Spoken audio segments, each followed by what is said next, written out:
What's up, everybody? Welcome into Hockey Sense. Great to have you with us. We are live from Buffalo, site of the NHL entry draft today. The Blues are holding 4 first-round picks. We'll see what they do. And you know what? I got to be honest with you. And as always, Hockey Sense, brought to you by First Community. I just wasn't sure what I wanted to do today. I mean, you're doing this show. Something could happen at any moment. So if breaking news happens after this comes out or when this comes out and we don't talk about it, I apologize in advance. Um, that's why we're not really going to get too much into the draft today because this comes out on the Friday. And of course, the draft is tonight. And again, we'll see what the Blues end up doing. They want to move a pick or two in an effort to improve their team. It's just sometimes that's the best option. That's the way to go. It's difficult to get guys who have no trade clauses and no move clauses to agree to go to certain locations. There's a handful of spots that everyone seems like they want to go to, and I don't really blame them. The latest is Jason Robertson. Reports are that he turned down $15 million per year. Now, that's a lot of cheddar, but if you're in his position, you're going to get paid regardless, no matter where you go. And these guys want to be able to have a say as to where they land. Brady Tkachuk was the same situation. I know Vegas probably came in second. I know there's talks about Minnesota offering up for 4 first-round picks, which they did. But I think Vegas was the other team that Brady was truly considering. If things weren't going to work out in Florida, I think he would be a Vegas Golden Knight, assuming they could pull off the deal. Florida's in a tough spot right now because now they need a goalie. They don't have really any pieces that they are willing to move or that they even have asset-wise that would allow them to go in there and get a goaltender. But my guess is Sergei Bobrovsky stays. I mean, this guy could go down as one of the greatest goaltenders really ever if they win another cup. He could be on the Mount Rushmore of goaltenders if they win another cup or two.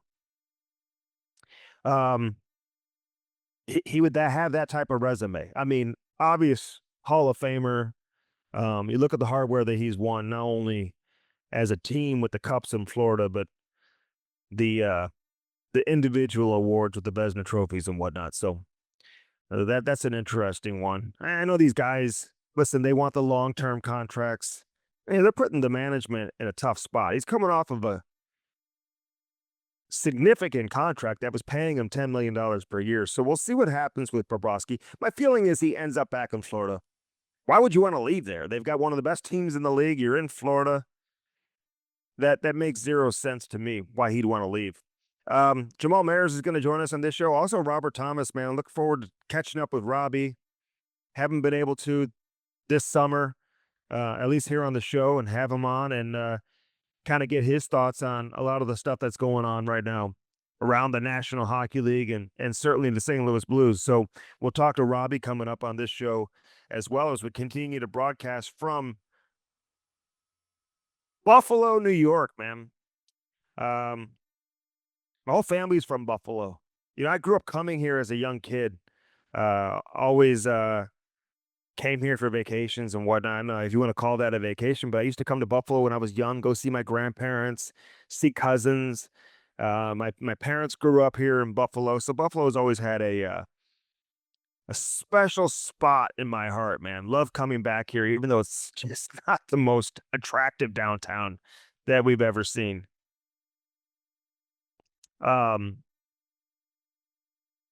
But Buffalo's Buffalo. I can see why certain players, man, all these guys now, especially the American players, they get around one another. They get that taste of winning for those who hadn't won yet. And, you get a couple of them that are stuck in markets that aren't the most exciting, whether it's Winnipeg with Hellebuck or maybe Detroit with Dylan Larkin, and they're not winning.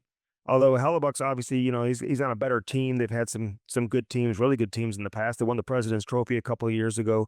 This guy's got like 3 Vezina trophies, now a gold medal. But, they all want that Stanley Cup, and they're all chasing it. And I can't really blame them for that. Especially when you see Brady leave Ottawa and just land in Florida. It's just amazing how some of that stuff happens. I got to give a shout out to Keith Tkachuk, man. You know, if I were to put a Mount Rushmore of the players who I've gotten to know, I mean, I could talk about players who I've covered here covering the St. Louis Blues. I think next year is going to be my 28th or 29th season, something like that, which is just hard to believe in and of itself. You know, you cover guys like Alexander Steen from day one when he comes to the Blues, and now he's going to become the general manager of the team. It's always interesting to watch players' lives evolve and get to know people on a personal level.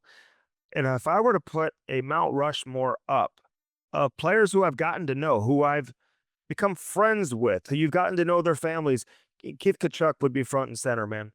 Um, Jamal Mayers, another guy who's coming on this show or who's joins us every week. He's another one. There's been so many. I mean, just a ton of guys, but none bigger than Big Walt because I saw what he did from a youth hockey standpoint and how involved he was with youth hockey with Matthew and Brady coming up and playing here in St. Louis with the AAA Blues, and just how much he helped other people in that environment, in that climate, and just what a good person he is, and how generous he is. And it's been passed down to his kids too, man. I've known Matthew and Brady since they were super young, and to see this success that they're having is just special, man. We're in a special era right now of NHL hockey, and a big shout out to Keith Tkachuk, man. He deserves it. I know it took some time. I guess it doesn't really matter how long it takes. He's still so relevant and such a big personality with his kids doing what they're doing right now in the NHL. It's not like he's gone away. You haven't heard from him. He's got an important role with the St. Louis Blues on the amateur side. This guy works as hard as any Hall of Famer. I will say that. There's a lot of Hall of Famers who put in work, and there's a lot of former players who were really good, who had great careers, who made a lot of money, who put the work in, but nobody really works harder than Keith Tkachuk, man. It's just a great example for everybody that's around him, just how he puts the work in. So that one was a little emotional, I'm not gonna lie. Excuse me. When that news came down because he means so much to so many people around St. Louis, and to see him go in and finally get that level of recognition was long overdue and great to see, and I'm sure we'll celebrate it throughout the course of the season. And looking forward to that day in November in Toronto, where Keith Tkachuk is elected into the Hockey Hall of Fame. So people are asking, what are the Blues going to do? I know. Listen, when you hear big time names who are potentially or rumored to be available or who are available, when you have four first round picks and the Blues are looking to do what they're looking to do, and they're going to call on everybody. Jason Robertson included. I mean, why wouldn't you? Why wouldn't you call on Dylan Larkin? Why wouldn't you call on Matthew Nyes? Although I was told today that Nyes is likely to stay in Toronto and that they aren't going to move him.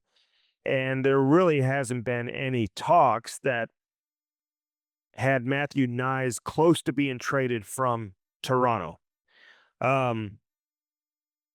So I don't expect Nyes to leave, but I'm sure St. Louis called on him. I mean, listen, they're going to call on everybody. They called on Brady Tkachuk, and I know some people took it personal and said, oh, how could he not have St. Louis on his list?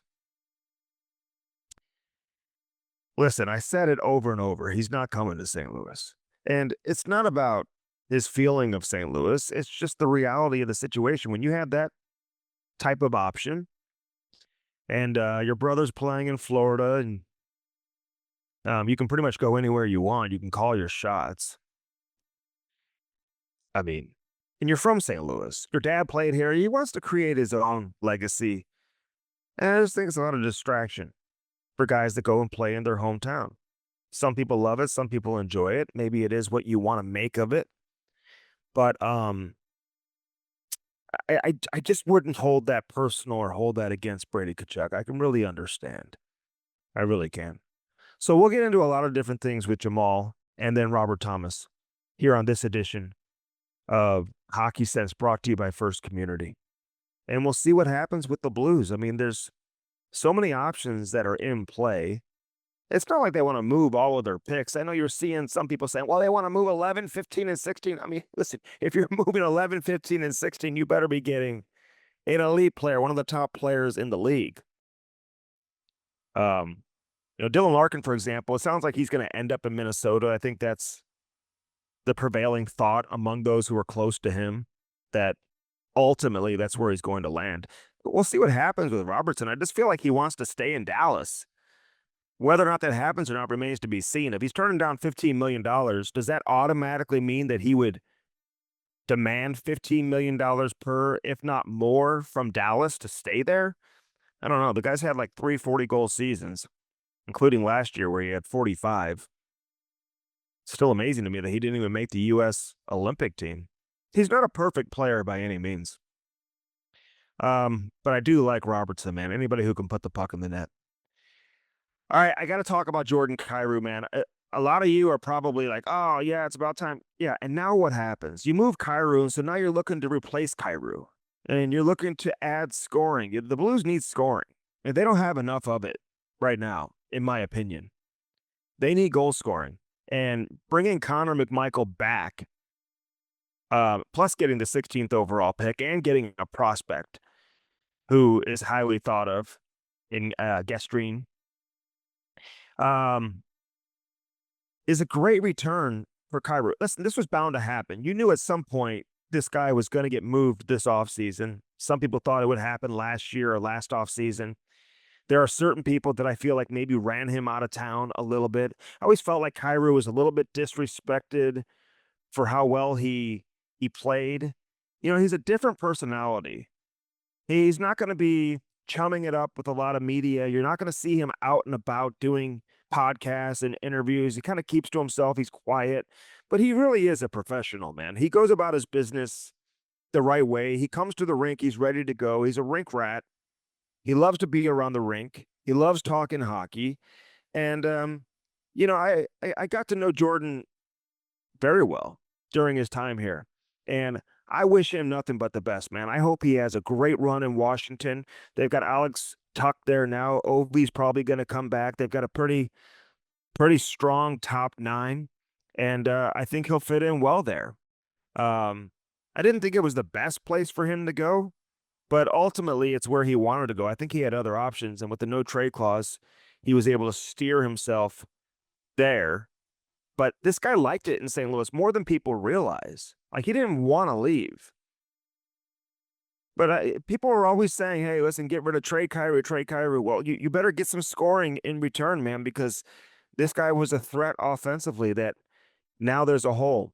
But, going back to last year, his role declined a little bit. You look at his ice time in comparison to other forwards on the team. I think he was like 4th or 5th on the team in ice time among forwards. He wasn't on the number 1 power play unit. You've got an excess of wingers who are coming in, although the Blues have traded now a couple of them. You lose Kyrou, you lose Bolduc. I know Carbonneau is going to come in. How soon remains to be seen. We talked about how young this defense is going to be next year. I think a guy like Carbonneau probably needs some time. I'm not even saying a full season, but just get him acclimated to the pro game. I think people are going to expect him to get to the NHL and just light it up right away. I don't know how realistic that is. But all the best to Jordan Kyrou, man. But this was the best thing for him. It was best for the Blues. It was best for him. And I like Connor McMichael a lot. We'll get him on. He's a versatile player. He can kill penalties. The big question is, I said this earlier in the week, did he career it 2 years ago with 26 goals? Can that be the expectation? Or his goal total and his offensive output from a year ago, is that the reality of what we should expect from Connor McMichael? But again, good player. Like, you've got some, you're bringing a good hockey player back, a guy who, has been around a good environment. He's been there for the OV chase. He had real quality veterans to learn from, guys like Tom Wilson and company over there with Washington. He had a good coach in Spencer Carberry. So I like the addition of Connor McMichael. I just don't see the Blues being done, though. And their best option to make something happen is obviously through a trade. Who knows? Maybe an offer sheet. I keep saying this about Anaheim. I mean, the fact that they're leaving Leo Carlson and Cutter Gauthier vulnerable to a potential offer sheet is just very interesting to me. Same with Connor Bedard in Chicago. Chicago moves the 4th overall pick. We'll get into it with Jamal. I think Bedard really is putting the heat and the pressure on the Blackhawks organization. I think his agency, Newport Sports, also putting the heat on the Blackhawks. Hey, you better get Connor some players to play with. You want him to sign here long term. You want him to be here long term. Let's get some players, some pieces here. So I think Kyle Davidson in Chicago got the memo. I just felt like Bowen Byram, as good as he is, I do like him. Is he a elite number one? Probably not. Does he view himself as one? Probably so. Wants to run a power play. I can't blame him for all of that. He's a good player, great skater, really good player. But with that being said, I just feel like an experienced general manager would have found a way to get him without giving up the 4th overall pick. Did it really require you to give up the 4th overall pick? Do you value certain players in your organization right now more so than you do with the 4th overall pick? And it sounds like Vancouver's not going to take Manny Malhotra. From what I understand and from what I've been told, is that was kind of agreed upon when Malhotra took the head coaching job with Vancouver. Like, don't draft my son. Don't put me in that spot. Don't put my kid in that position. Too much pressure. So if they're going to take the Chase Reed kid, and if Buffalo now ends up taking Malhotra, assuming they keep the 4th overall pick, I feel like Jarmo Kekalainen, who it was a great play on his part to make this move. You get the 4th overall pick. I'm sure he's thinking, hey, I can probably flip this 4th overall pick and really add something else, and we'll see what they end up doing. If they do anything at all, maybe they make the selection. But if Malhotra ends up being a really good player for a long time, I'll be interested to see how we revisit this trade 5 years from now and 6, 7, 8 years from now, 3 years from now. Like, some of these teams just get so impatient. If you make the decision to rebuild and you have a top 5 pick, I don't know where they're at right now. They haven't made the playoffs. They've made very limited progress, in my opinion. They've got some good pieces, but limited progress. Certainly not to the level of progress that you would say, okay, it's okay. We're in a good spot. We can move our 4th overall pick now. Although they bring in an established NHL defenseman who's good. So, but they also moved really that big kid on the back end who's stood out last year down the stretch. He's a good player. They moved the 45th overall pick too. So, woo! Chicago. What are we doing in Chicago? We'll talk to Jamal Mayers about that. Also, Robert Thomas coming up on this edition of Hockey Sense, brought to you by First Community. You know they're hiring. You're looking for a job? Join the team at First Community. Hiring for everything from entry level to management positions. First Community is an equal opportunity employer with great benefits, including 11 paid holidays. How nice is that? Paid vacations, 401k, you got a pension plan, employee health and dental insurance, and that's provided at no cost to the employee, by the way. So learn more at firstcommunity.com about upcoming job fairs and get started on your next career with First Community. Dirt Cheap Fun Fun, your one-stop party shop. Download that app today. Have it delivered if you live within 10 miles of a Dirt Cheap location. Ask about the best selection of beer, wine, and booze anywhere over there with Dirt Cheap Fun Fun, your one-stop party shop, baby. Download that app today. The Wallace family is flat out getting it done. They've got that incredible walk-in beer cooler. Don't sleep on the party supplies and all the paper supplies that they have, paper goods. And they got everything you need. So if you've got any summer backyard barbecues, 4th of July parties, get everything you need at Dirt Cheap Fun Fun, your one-stop party shop, baby. And do it today with Dirt Cheap. Yes, sir. Blue Note Roofing. 314-920-5713 for Blue Note Roofing. David Novak just flat out getting it done. I know he's pumped up about the draft. He's going to be down at Enterprise Center for the draft party. This guy will talk hockey with you. He'll talk roofing with you. Gutters, soffit, siding, roofing, whatever it is you need. Blue Note Roofing, 314-920-5713. Call David Novak today. Speaking of the draft, I ran into Otto Stenberg today. We had a great conversation.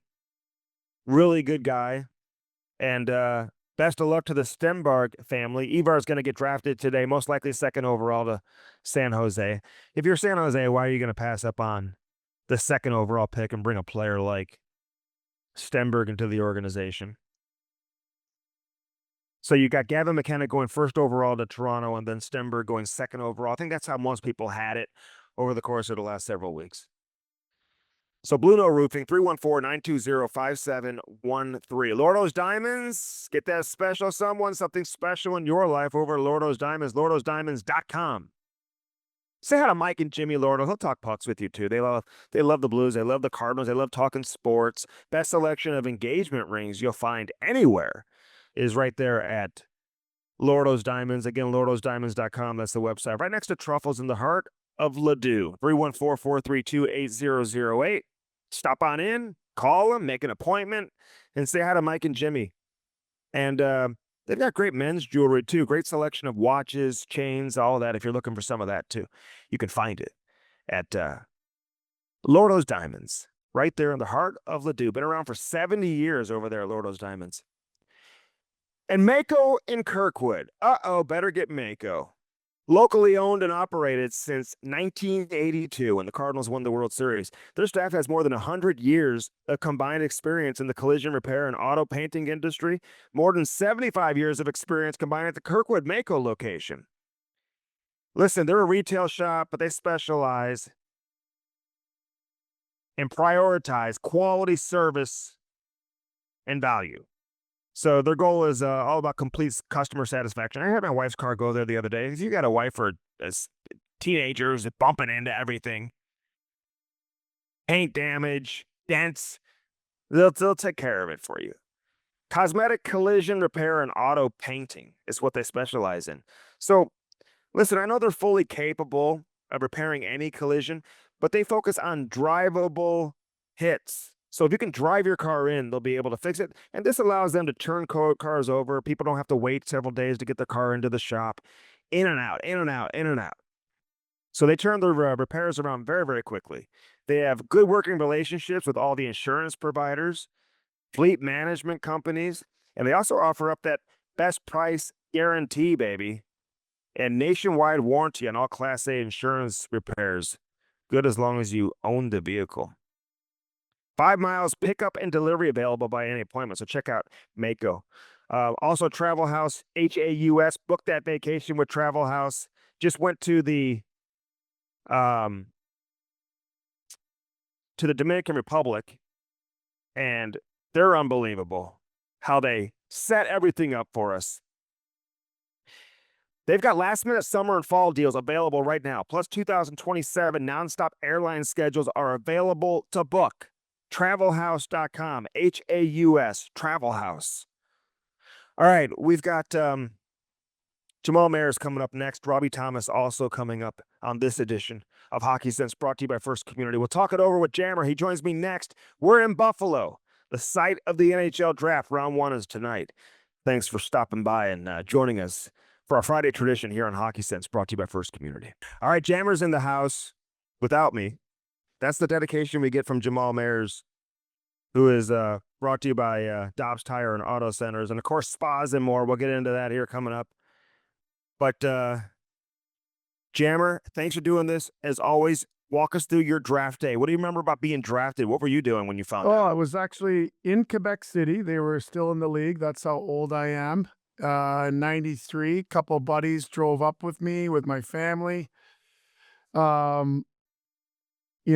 actually ended up, my brother at the time was studying to be an ambulance driver, and there was a kid who was having an issue in the stands, like a couple rows from me, eating some pizza. Oh. And wasn't breathing. So I had to go perform the Heimlich maneuver on this kid. And this is like in the first round. And as you know, the draft used to be 12 rounds long, and the whole draft was on one day. I literally performed Heimlich maneuver and saved this kid's life. Damn, was he a kid getting No, drafted? it was like an 8 or 9 year old kid, and it was with his grandparents.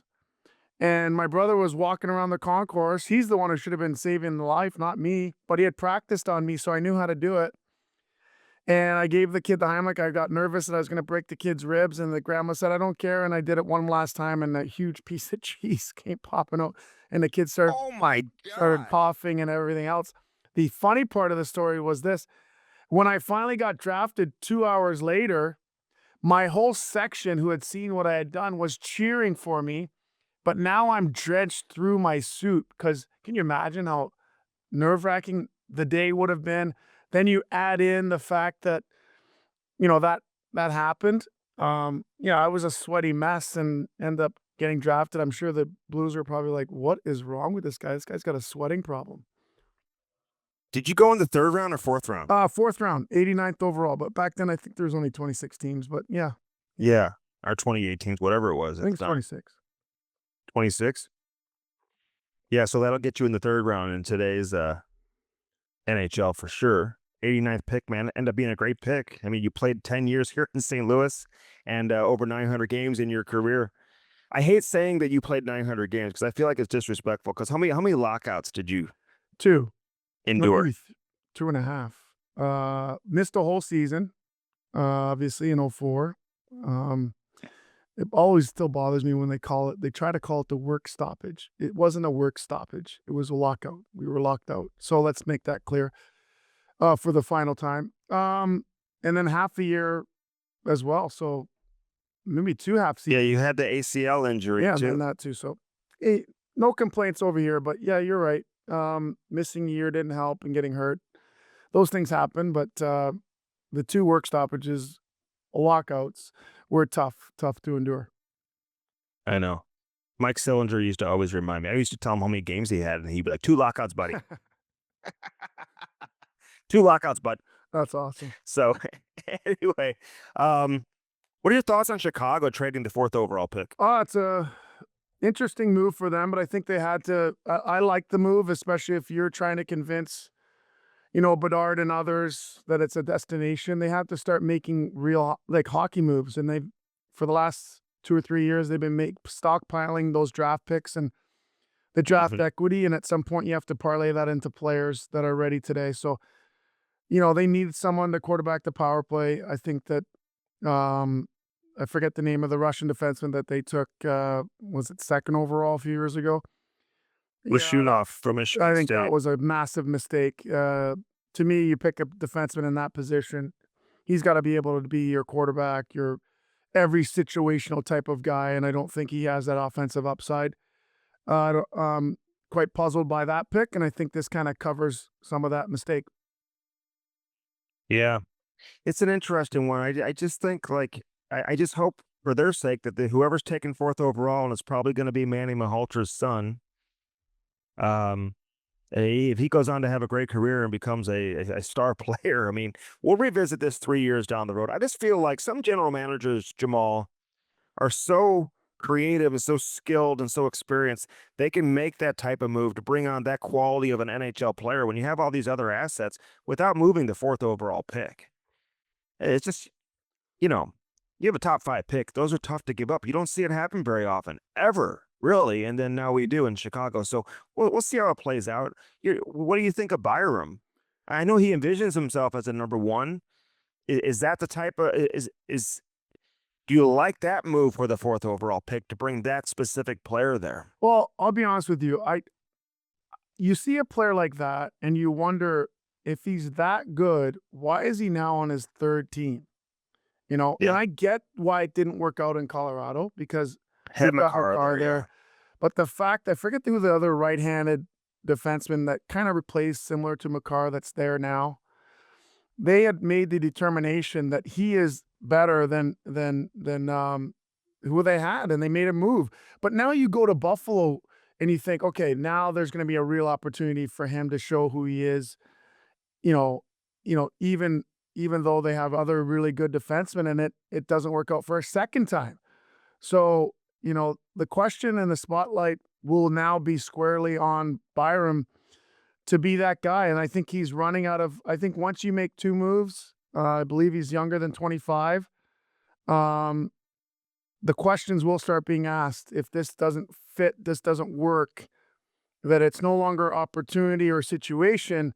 The light will be shining squarely on him. Yeah, and I think you hit the nail on the head because you're 100% right. I think there is significant pressure from Connor Bedard and his agency. Like, hey, listen, if we're going to sign here and we're going to be here, we got to start getting some players in here to help this kid. So, there's no doubt about that one.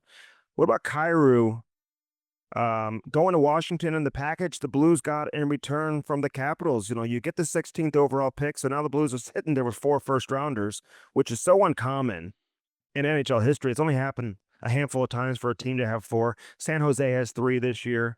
They get Connor McMichael, who I like, who brings some versatility. Had a really good offensive year 2 years ago, and you get a prospect. So what do you think of that dude? Yeah, I think that a lot of it came out that was actually, you don't hear this very often, but I believe it was Kyrou's agent who discussed that honestly the evolution of Snuggerud kind of pushed out what was the opportunity for Kyrou, and that happens. And it's not, I think we can't.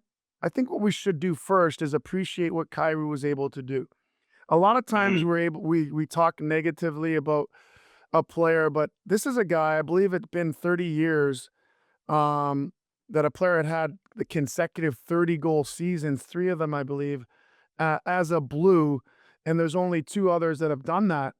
Um, he was a really good player for a long time for the St. Louis Blues, and I think that that's what we should remember as Blues fans is that how good he really was and versus, like, looking at the negative of what he didn't show up here or didn't do this or his practice, all that stuff. Like, this guy scored goals, and he scored them at a Mhm. really unbelievable, rate, only matched by, I believe, Tarasenko and one other, player. It might be Brett Hall, but it might be you know Might be so right. there's not very many who have scored at the clip that he had scored on. So I think that we need to Yeah. appreciate how good he was, and I think sometimes it's just time. It's time for a change. I think that you could argue that that time may have been a year and a half ago for change for him. I'm excited to see what he's going to do in a new place with a new opportunity, with a team that is making moves in Washington to make a push to replace perhaps Ovechkin's goals. With 2 different guys and Kyrou being one of them, and it's exciting to see what they're going to do. But on the blue side, they're getting a really good player in McMichael. I think that he has the Yeah. versatility. He can play up and down your lineup. He can play both center and the wing. He can play with pace, which is I think they need and continue to need to add to their group, both in the top 9 and in the bottom 6. I think that's something that they've been working on for several years, in the last couple of years anyway. And I think he's going to help their level and kind of fit the way Monty wants to play. So I think it's interesting when they do make moves like this. I think you can see, Mhm. I see Monty's handprints on this as well, thinking like, I like this kind of player. This guy can help us play the way we want to play. And I think it's really smart when organizations bring in their coach in those conversations. I'm not saying they all don't do it. I'd say some of them, most of them probably do. But when you see a move like that, to me, it tells you that Monty had some say in it and some influence rather. And it's kind of cool to see how that'll work out.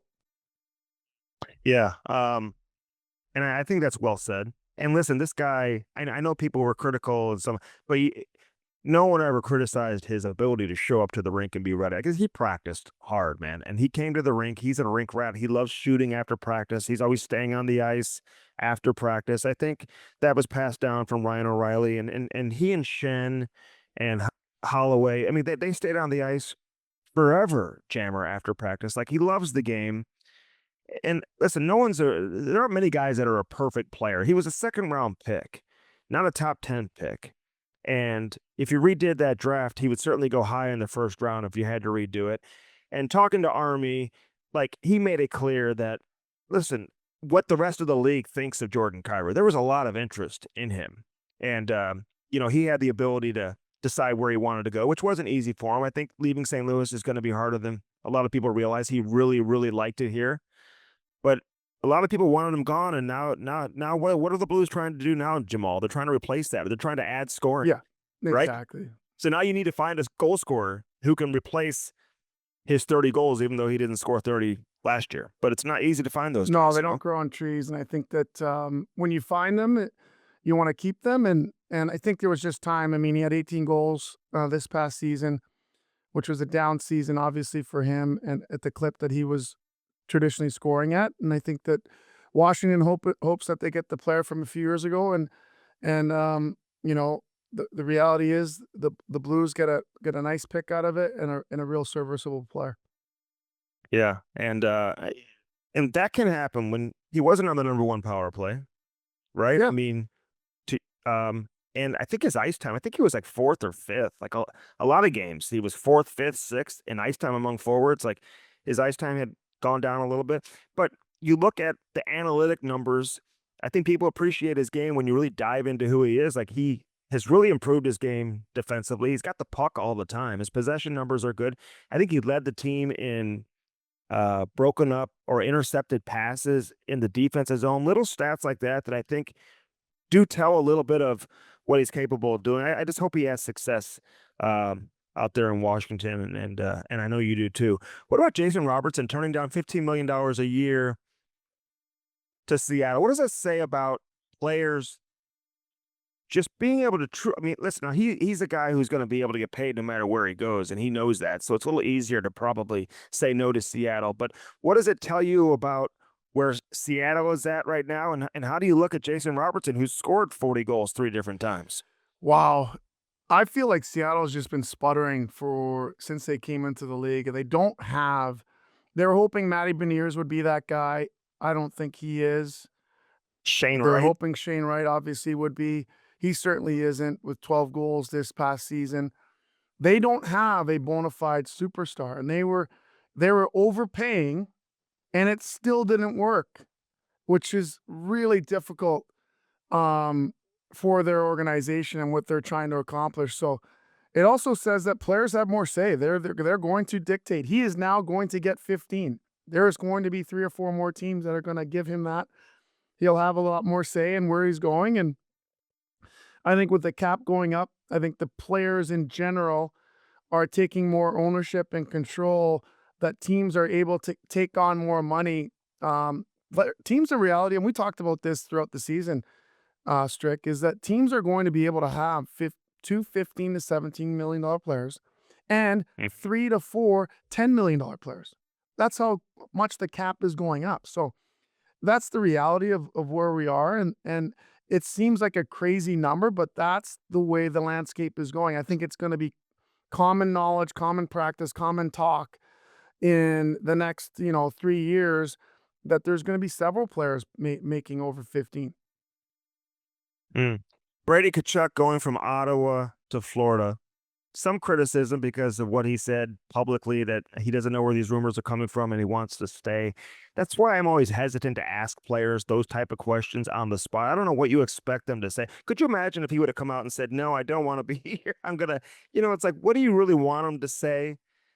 So it just puts everybody in an awkward spot. You just got to have that relationship with players and try to find out on your own and then present what that information is versus expecting that the answer that he gives publicly to be the truth and then try to hold that player to what he said. I'm just curious how you read into that, and what do you think about him being able to steer his way to Florida and join his brother? This is what I'll say about it. And I think that people need to respect Brady and his choices that he made. The fact that he spent, what, 8 years in Ottawa? Hmm. 8 years is not a short amount of time. He gave the Ottawa Senators everything that he had for those 8 Everything. years. And it's not like after 3 years, can I say that he's an American? He never wanted to play in Ottawa. Okay? It's not something that's on the list for Americans who are top players. That's not their first choice. Let's get that out of the way. And that's okay. That's okay. But Brady endorsed it. He supported it. He was okay with it. And to me, some of that has to be on Ottawa when they take an American who is American through and through, and you know his family and you see what's going on. that was their decision. They were hopeful they could keep him longer, but he gave 8 years. 8 years, and I believe he made the playoffs 1 or 2 times. And so this guy plays with his emotions on his sleeve, led by example. Um, I don't fault him. What Mhm. person wouldn't want to go play with their brother in the prime of their career, an opportunity to win? Um, so I think couple things. That's my thought on the Brady side. I thought also that Stevie Stais did a really good job of getting back a lot in return. Obviously, you'd love to have a player, an actual NHL player, but he got some really good picks, and you cannot evaluate this trade on the Ottawa side, in my opinion, for another 3 to 5 years. Because Yeah, but you can look at it like, and you know the player. And this is how good GMs operate. Before he makes the deal with Florida, he makes sure that he has this deal in place with San Jose. Hey, we're going to get the ninth overall pick, and then you work that trade out, right? You get William Eklund, who's coming to Ottawa. That's part of the domino effect. So you can almost look at it like you got William Eklund as part of the deal, even though it was a draft pick coming from Florida. But they knew that that draft pick they were getting, what they were going to do with it, and they were going to be able to flip it and get a good player. I like this William yeah, he's Eklund. You watched him play a lot yeah, I last did. year. He's a really serviceable player, unbelievably strong along the boards. Not a big guy stature-wise, but probably disappointed the Sharks were in his production scoring goals, but he does have the ability to create a ton of offense. I think he's not Brady. He's never going to be Brady, but he is I would say 55 to 65 point guy and, a second line winger on a good team. And so I think that Stevie Stais did a great job and understanding and like you're saying, working this deal over here, understanding what he was going to do with San Jose on the other side of it to use that pick to get Eklund and Eklund does not replace obviously Brady, but they're still the Ottawa Senators are still a really good team that I expect will make the playoffs. Hmm. Yeah, no, those are tough situations for a general manager to be in, knowing that your star player is asking for a trade, which we're seeing all over the place, Jamal. Like, what are you reading? I mean, Dylan Larkin, I keep saying he's going to end up in Minnesota. That's what people are telling me. You hear about Connor Hellebuck potentially wanting out. Like, what do you make out of this? All these Americans too. I mean, what were they talking about during the Olympics? No, I think players are smarter and understand their leverage and what they can how they can affect change. And the reality is that there's a couple things happening at the same time. Players recognize that with the cap going up, there is a real opportunity to move on from their current situation. If they don't take advantage of this in the next 2 years, then they're going to be where they are for the rest of their careers. So those Oh, seats, really? I think, Okay. are moving with the cap Mm, going up, and I think the smart agents have let their clients, their players know that the window to do this is now, because once those seats are filled and the money is moved, because it's only a certain amount of money, you're not going to be able to change your seat anymore. Because the cap goes up, this is your chance to change your seat, meaning change teams. And so mm, I think players are aware of that. Players understand where their leverage is, and the smart ones have put the pressure on their organizations that, you know what, I don't have the plan in the next, let's say they have like, and typically they have like 3 years left or less. And they're saying, listen, I don't plan on resigning. The time to move me is now. And I think mm. that's what you're seeing. Yeah. It's like Bowen Byram. He has all the leverage. Hey, you just traded the fourth overall pick. I want $13 million. There you go. You'll get it. Yeah. Um, yeah, that is interesting. Before I let you go, and listen, Sergei Bobrovsky is out there too. I just feel like he's going to end up back in Florida. I mean, I don't know why he would leave. This is like ridiculous that he would even. He's made so much money. I know he sees some of these long-term contracts that other aging players on that roster have been given. Guys like Marchand and um, there's Ekblad got a big deal. So I get you want the big deal, but at the same time, you're in Florida. You have a great team. It's not like they're going to pay him nothing. And Jamal, I don't want to overstate it, but like he wins another cup there. I mean, maybe two. This guy will go down as one of the best goalies ever, to be honest with you. Yeah. And I saw a report maybe it was on social media of like a day in the life of what his preparation looks like, and it is. I don't know how you don't root for this guy, how hard he works and trains, and how he takes care of himself. So, um, yeah, I would be shocked if he doesn't go back there. I think that they probably have to.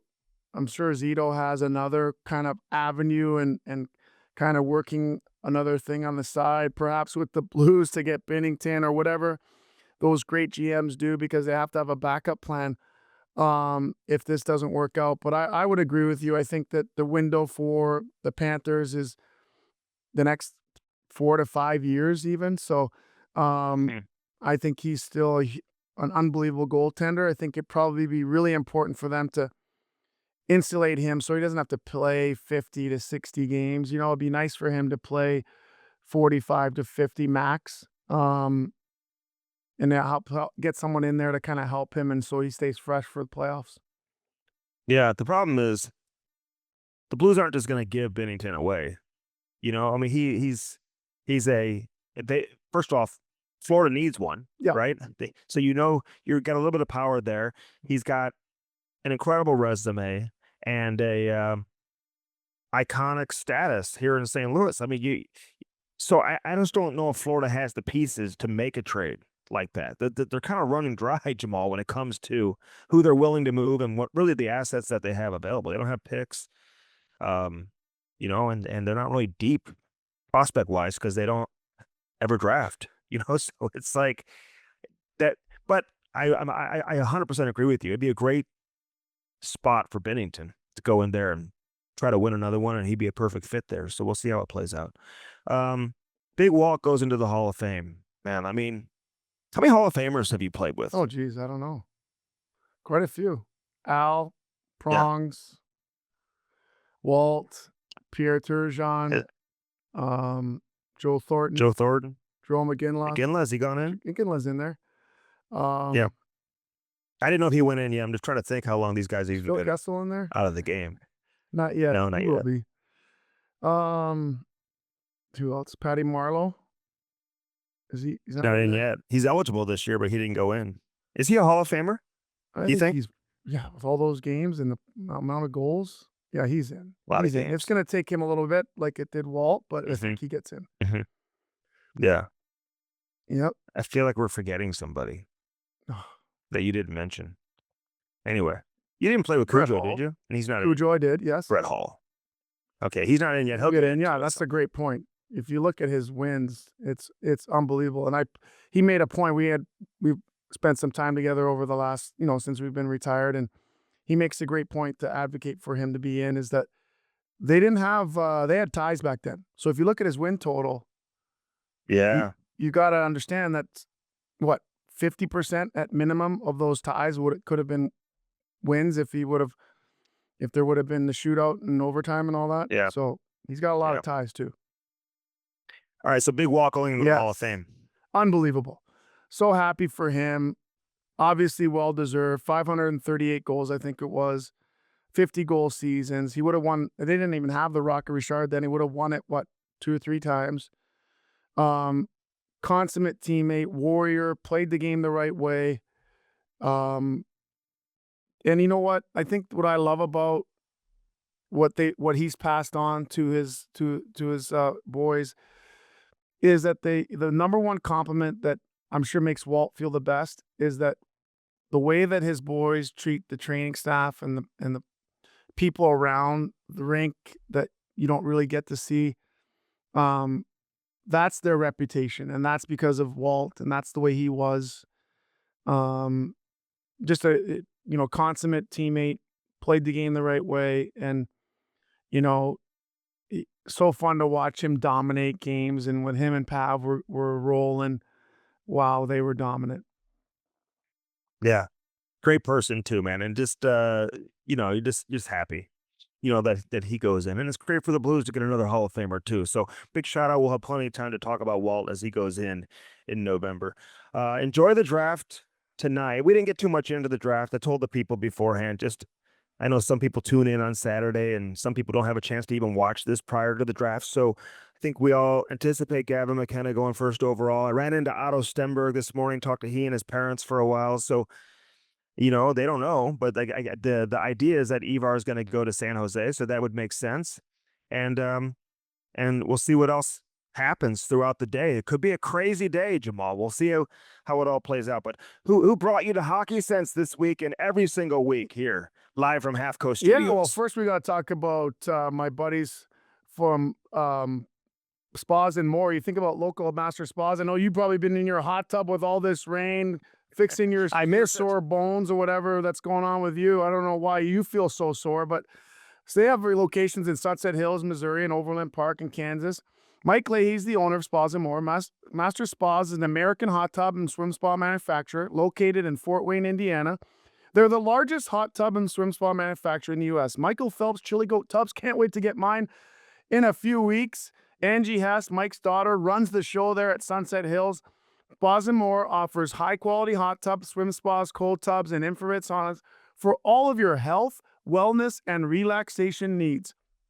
Turn your backyard into the oasis of your dreams with a master spas from Spas and More. Spas and More located at 12957 Gravois Road in Sunset Hills, where we put the in spa. in spa. And obviously, my buddy at Dobbs, over 40 locations in the St. Louis area. They take care of you. Doesn't matter what you drive, a car, light truck, van, SUV, hybrid, or EV.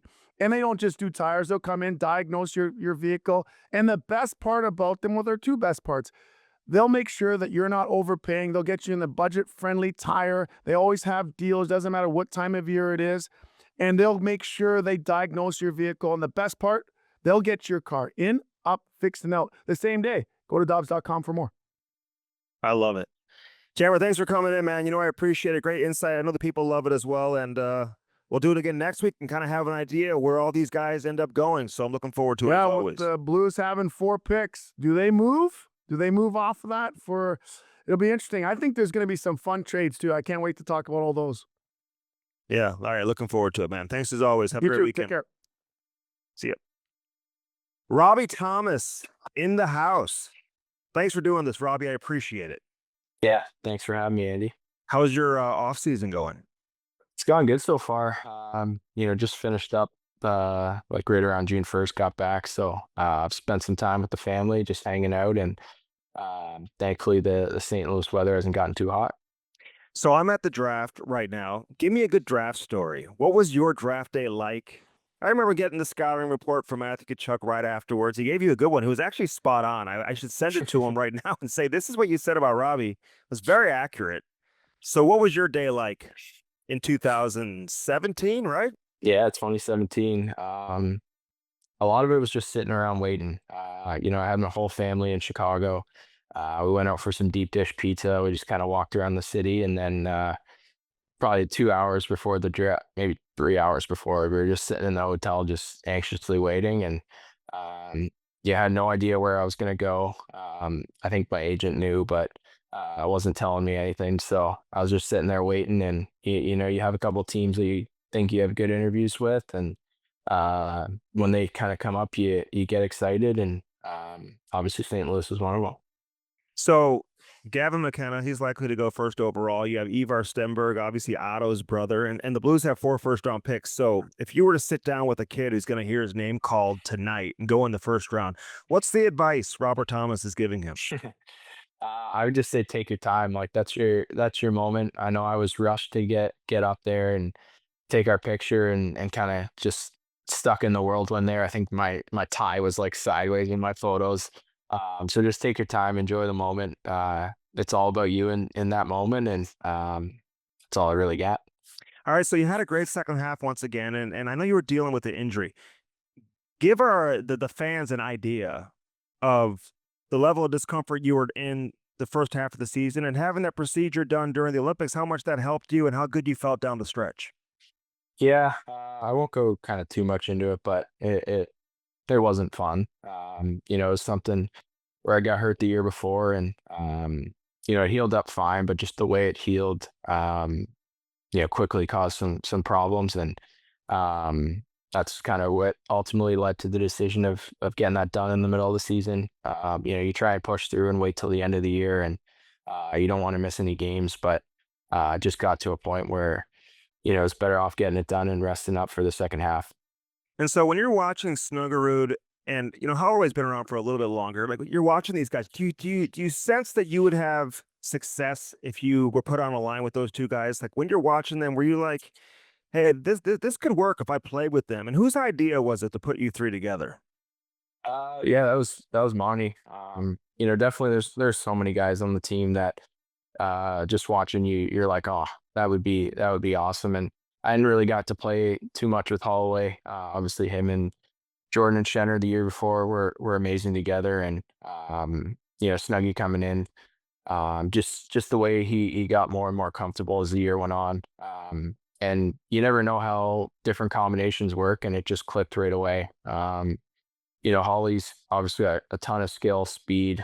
He's got a dog on the bone. He's physical. He's a great forechecker, and he creates a lot of turnovers. Snuggies, makes high end plays. Got a good stick. He shoots really well. So it's just one of those things that we just mesh really well together, and yeah, we're able to find some success.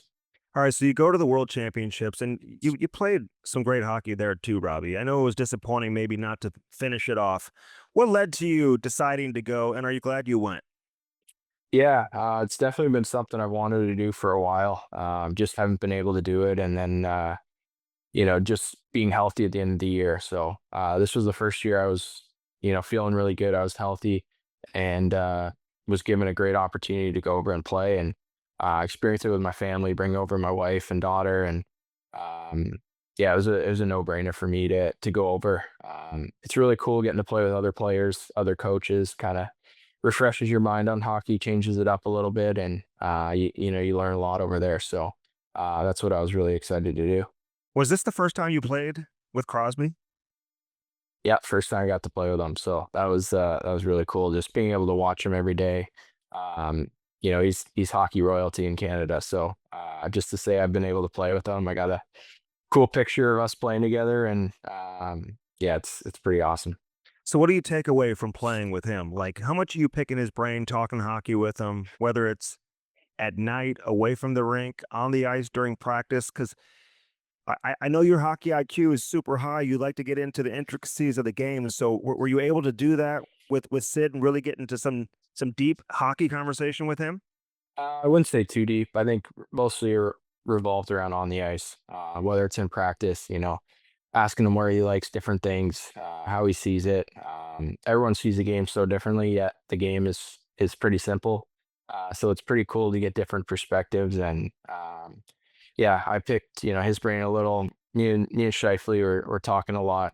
We played together most of the tournament, and we play pretty similar. So it was really cool to get to play with him. He's obviously got through the roof hockey IQ, and a lot of people call him a hockey nerd. So we got into some good conversations. Yeah. It's amazing that he didn't find his way onto Canada's roster for the Olympics either. Like he's so good, and you guys had great chemistry together. Like, did you know that about him? I mean, he's been such a great player. You played against him so many times, Robbie. But did you get a better sense for how good he is once you play on a line and play with him? Yeah, for sure. I mean, my first couple of years at Gary Roberts, he was there, and was just amazing to me.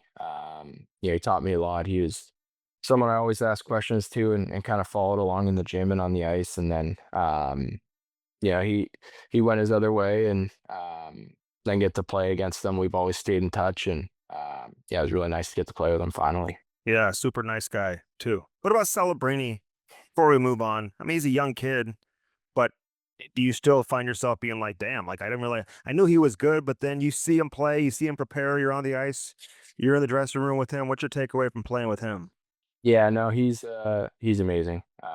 I mean, I think there's so many things that people don't recognize, or you don't even recognize playing against them, but then you get to watch him during games, and whether it's the amount of turnovers he creates, his stick, he's just always around the puck. It's actually really impressive. And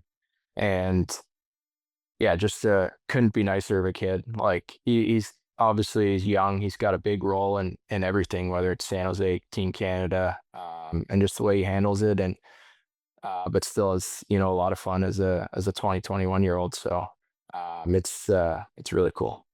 All right, so you've been fortunate to play for some great captains. I mean, with Petro and then Ori and then obviously, Braden Shen the last couple of years. Like, is that something you've ever thought about? Like, do you want to be a captain? Like, do you lobby for it if they ask you? Are you, more than willing? Like, I feel like you just took a different mindset and a different level of leadership down the stretch after Shen got traded, kind of put the team on your back a little bit. Was that by design? Am I wrong in my assessment, or how'd you feel from a leadership standpoint once Shenner was traded? Yeah, you know, people had to step up. He's obviously a huge hole in our leadership. He was a great voice, very well respected in the room, and a guy on the ice that had his teammates back. And I don't think one guy could fill that role. I think a lot of guys stepped up and kind of did it by committee. Jakey, Colton, Broby obviously joined that group, and a lot of other guys like Fowler, Holloway, Binner.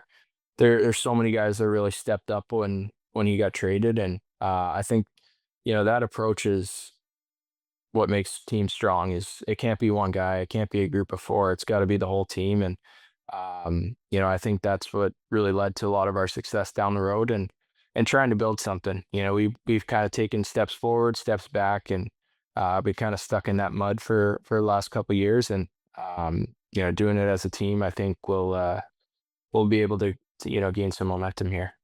Did you guys overachieve 2 years ago or underachieve last season?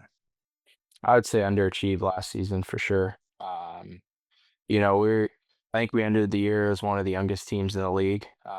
Yet we're still able to make a big run. Like, we got the talent, we got the goaltending, we got, so many, the coaching, we got so many good things going in St. Louis, and we just weren't able to put it together last year. And, um, there's no reason we can't compete.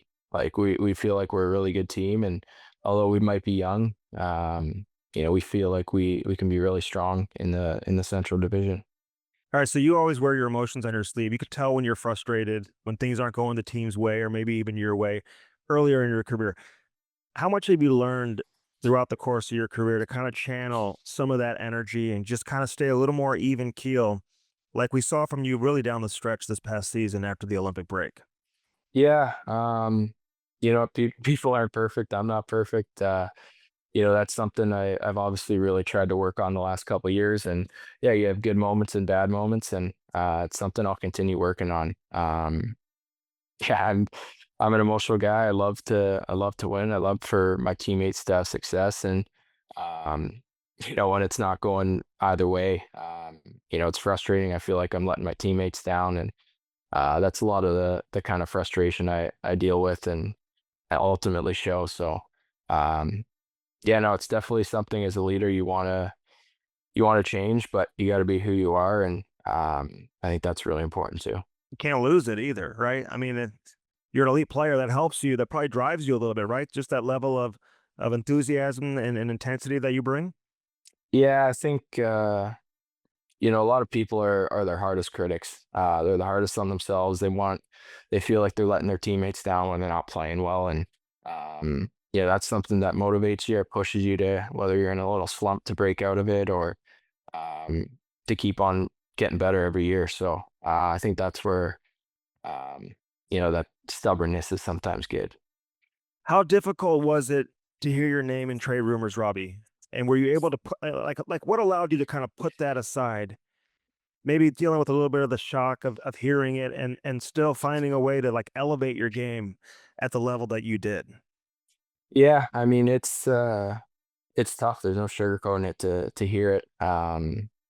But you know what? Throughout the whole process, Doug and Steiner were great. They gave me a heads up beforehand. They kind of talked me through what was going on when times were needed. And um, yeah, after the deadline, we kind of just put it beside, and talked a lot, couple times throughout the rest of the year, and then after the season. And um, so I mean, it's part of it. We all knew what situation we were in. It sucked for everyone.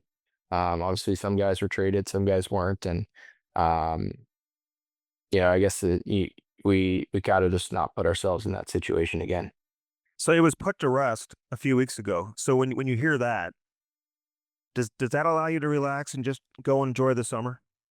Yeah, I think for sure. My motivation and desire to be here had never changed. I love St. Louis. I love playing here. I wanted to be a part of building something here, and yeah, that's kind of how our conversations went after the year, and it was nice to kind of hear it quiet down.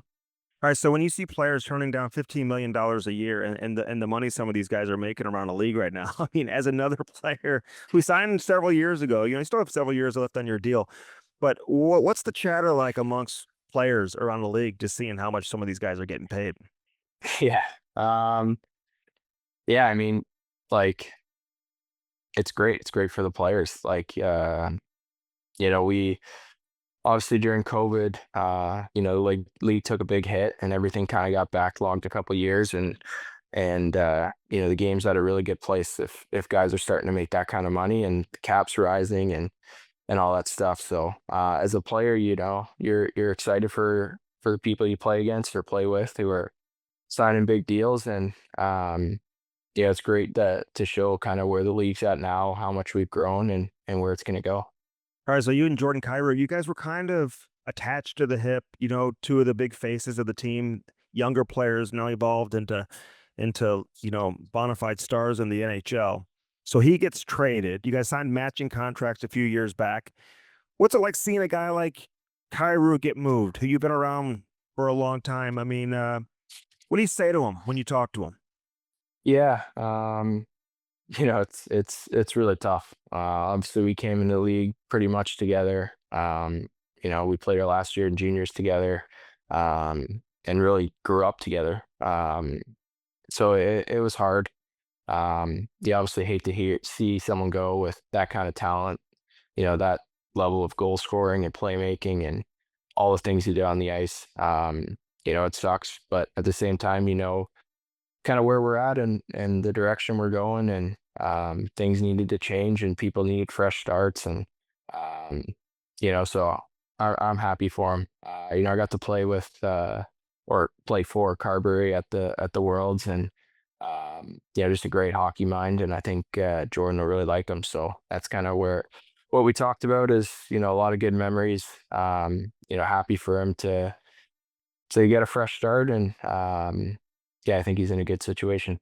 All right, so Connor McMichael, he comes to St. Louis. You guys were traded for one another years ago. It was like a Eric Lindros trade. I mean, it was like a million picks. Yeah, that's how badly Hamilton wanted Robert Thomas. They gave him their first round pick in Connor McMichael and like a boatload of draft picks. And you ended up going on to win. It worked out for both of you because he had great success in London, and he was telling us the other day. I did an interview with him on the Blues Social, and you guys lived in each other's billet homes and whatnot. So you have that connection. How well do you know him? And what should Blues fans know about him? How do you see him fitting in with the group? Yeah, yeah, I went to his billets in Hamilton. He came to mine in London, so I've gotten to know him over the last bunch of years. He trains at Gary's as well, so got to see him there. But just a great guy. Really good player. He's got sneaky speed, and he's just got a knack for scoring goals. Like he gets in those greasy areas. He's got the patience to go around the goalie, put it up top. Like he's a guy that can really put the puck in the net and make some high end plays. And yeah, I'm really excited to see him, kind of expand his role and get a bigger opportunity. And let's see what he can do with it. I'm really excited about it.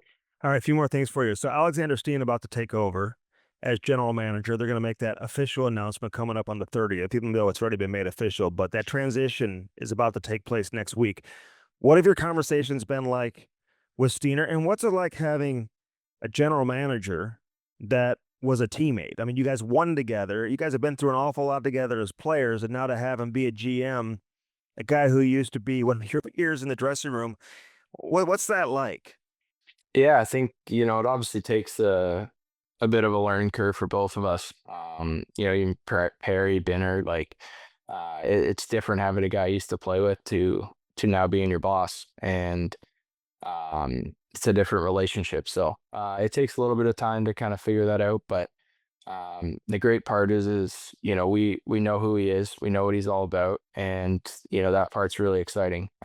We know how much he meant in the locker room as a leader to the Blues, and his kind of philosophy on things, and that stuff's really exciting to be a part. You obviously learned from Doug the last couple of years, and um, Doug's one of the best, so that part's really exciting, and yeah, we're excited to get started. And there obviously is going to be a couple changes, but they're welcome changes, and we're excited to get going.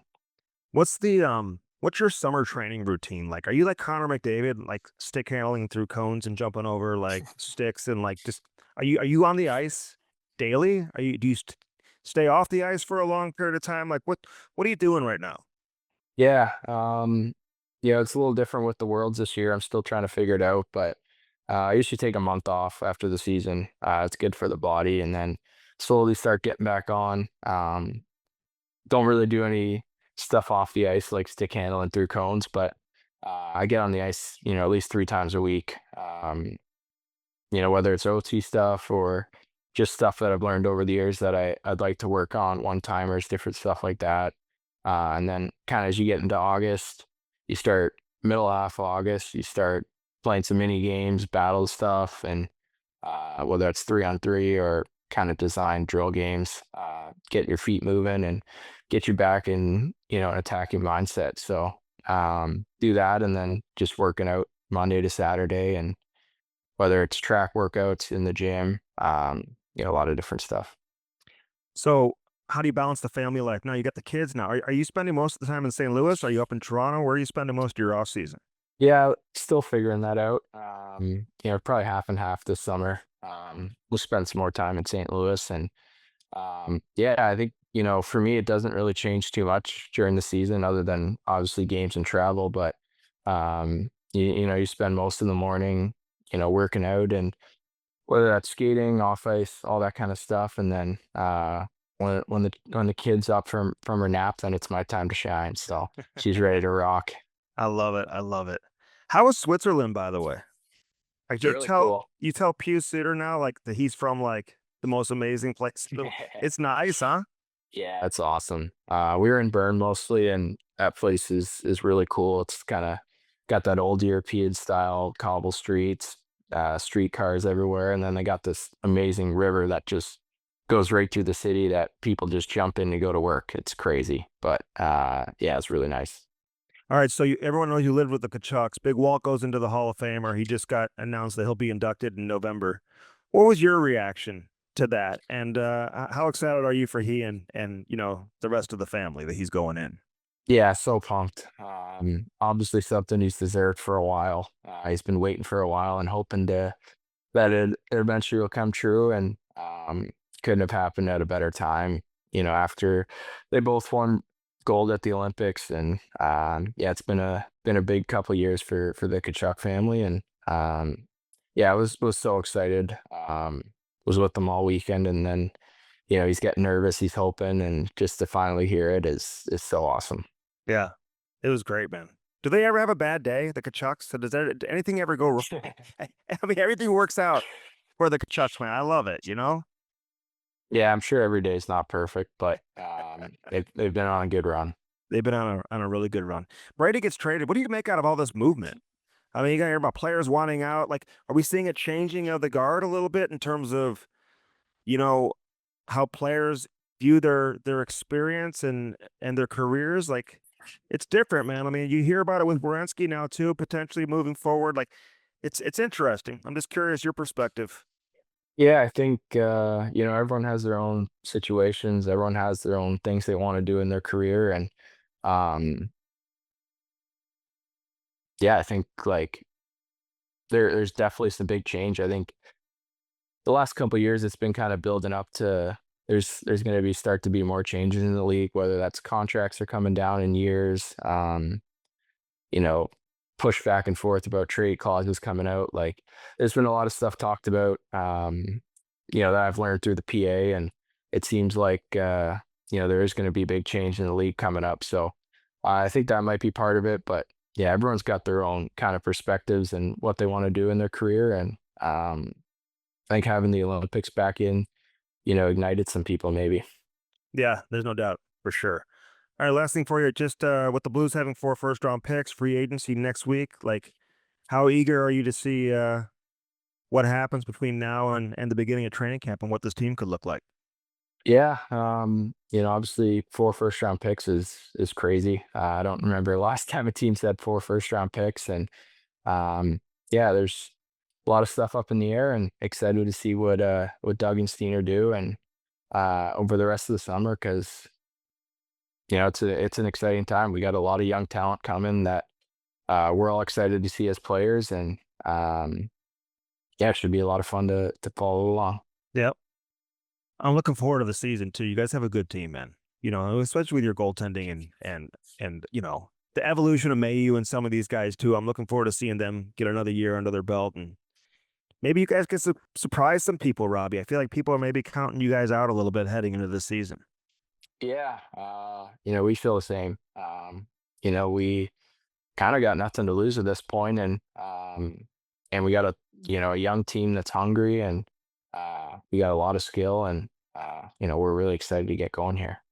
All right, man. Listen, enjoy your time. I know you're going to see some World Cup soccer and whatnot, so you got a lot of exciting things happening for you. Enjoy the rest of the summer. I wanted to catch up with you for a while now, so I'm glad we were able to do it. Thanks for doing this, man. We'll be in touch here soon. Yeah, no worries. Good chatting.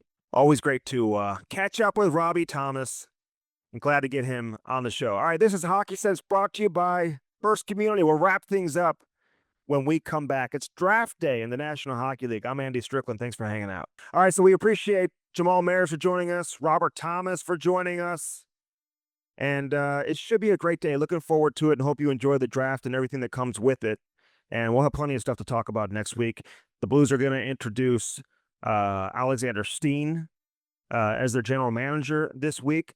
So he'll get things started, and it's a new era of St. Louis Blues hockey, and it's going to be a lot of fun. So looking forward to it. First Community brings us Hockey Sense each and every week. Sign your son or daughter up for that Little Blues program. Get the information online, firstcommunity.com. They've got all different types of bank accounts for you to do with your money and save money and live life to the fullest over at First Community. But sign your son or daughter up for Little Blues. It's the best program going to introduce your son or daughter into the game of ice hockey. Blue Note Roofing, 314-920-5713. Call David Novak today. Talk some pucks and get a new roof at the same time. Gutters, soffit, fascia, whatever it is, hail damage, wind damage, storm damage, whatever you're dealing with, give him a shout and call him today. St. Louis Lawn Care. You got to love it. Top-rated, reliable lawn care in St. Louis. You got to get St. Louis Lawn Care. And they do it all. Lawn mowing, which they do to my yard. They mow my grass each and every week. It looks absolutely incredible, like Petco Park in San Diego. Your lawn needs to be mowed all year long, and having a strong lawn maintenance plan in place makes it easier to manage. They have a fertilizer program, sod installation if you're looking for some new grass, snow removal in the winter. They do mulch, aeration, overseeding, leaf removal. And I love the mosquito and the bug control too. So they'll get all the bugs out of there, which you got to love. Right there over at St. Louis Lawn Care. You can check them out online, stlawncare.com. Dirt Cheap Fun Fun, your one-stop party shop. Download the app, find the location nearest you. Do that today. Lordo's Diamonds, lordosdiamonds.com. Frontenac Detailing. Get your car detailed so it looks beautiful and shiny. And take care of all of that. And, of course, Mako in Kirkwood. We love all our sponsors. Aiden here in studio helping us out. And everybody else that helped us out on today's show. We appreciate Jamal Mayers for joining us. Robert Thomas, as always. Hope you enjoyed the draft. It's going to be a lot of fun, a lot of excitement surrounding the draft this weekend, then obviously moving into free agency next week. You got the Blues prospect camp after that too. So a lot of fun stuff happening. I'm Andy Strickland, signing off from Buffalo, reminding you to keep your head up and your stick on the ice. And we'll do it again very, very soon. Have a great weekend, everybody.